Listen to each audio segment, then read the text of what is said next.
श्रीमद् भगवद गीता 13वां अध्याय भाग 2। इस ज्ञान से प्राप्त होने वाला तत्व क्या है भगवान? ज्ञेय तत्व परमात्मा है। मैं उस ज्ञेय तत्व का वर्णन करूँगा जिसको जानने से अमरता की प्राप्ति हो जाती है। उस ज्ञेय तत्व का स्वरूप क्या है? वह आदि अंत से रहित और परम ब्रह्म है।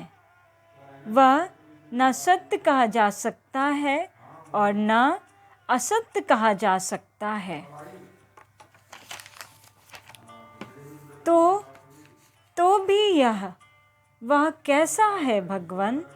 वह सब जगह ही हाथों और पैरों वाला, सब जगह ही नेत्रों, सिरों और मुखों वाला तथा सब जगह ही कानों वाला है।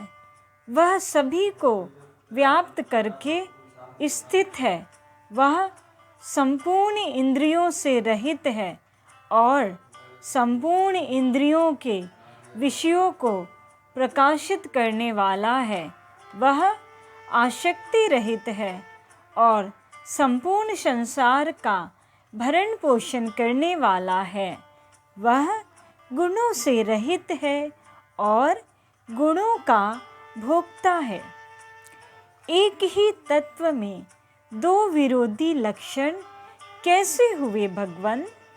अनेक विरोधी भाव उस एक में ही समा जाते हैं और विरोध उसमें रहता नहीं, क्योंकि स्थावर, जंगम आदि संपूर्ण प्राणियों के बाहर भी वही है और भीतर भी वही है तथा चर अचर प्राणियों के रूप में भी वही है, अर्थात उसके सिवाय दूसरी कोई सत्ता है ही नहीं।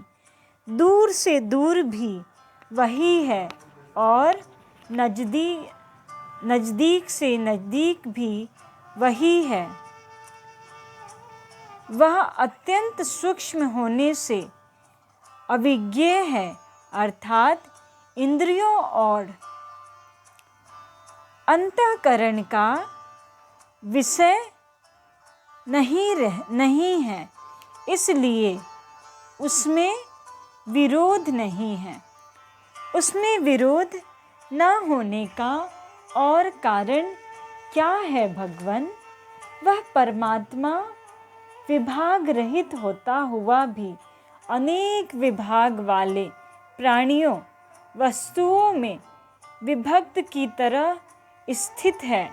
वह परमात्मा ही संपूर्ण प्राणियों को उत्पन्न करने वाला, उनका भरण पोषण करने वाला और संहार करने वाला है, अर्थात उत्पत्ति, स्थिति और प्रलय रूप भी वही है। उस परमात्मा को जानना चाहिए। उसका स्वरूप क्या है भगवान?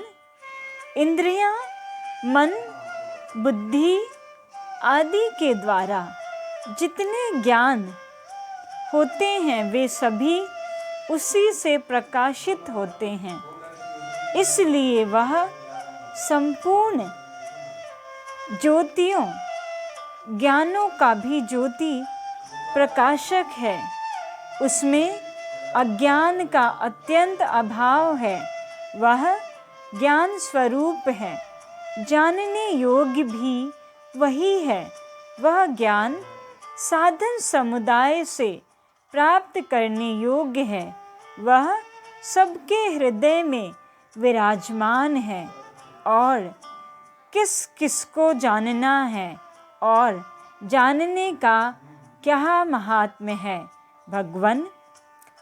क्षेत्र, ज्ञान और ज्ञेय, इन तीनों को जानना है, जिनका वर्णन मैं संक्षेप से कर दिया है। इन तीनों को ठीक ठीक जानने वाला मेरा भक्त मेरे भावों को प्राप्त हो जाता है, अर्थात उसको मेरे साथ अभिन्नता का अनुभव हो जाता है। भक्त तो क्षेत्र, ज्ञान और ज्ञेय तीनों को जानकर आपसे अनभिज्ञता का अनुभव कर लेता है, पर जो साधक केवल ज्ञान मार्ग पर ही चलता जाता है, उसके लिए क्या जानना आवश्यक है? उसके लिए प्रकृति, क्षेत्र और पुरुष क्षेत्रज्ञ, इन दोनों को अलग अलग जानना आवश्यक है। प्रकृति और पुरुष ये दोनों ही अनादि हैं। जब ये दोनों अनादि हैं, तो फिर ये गुण और विकार किससे पैदा हुए हैं? गुण और विकार प्रकृति से पैदा होते हैं। इसके सिवाय कार्य, करण और कर्तापन में भी प्रकृति ही हेतु होती है। ओम शांति।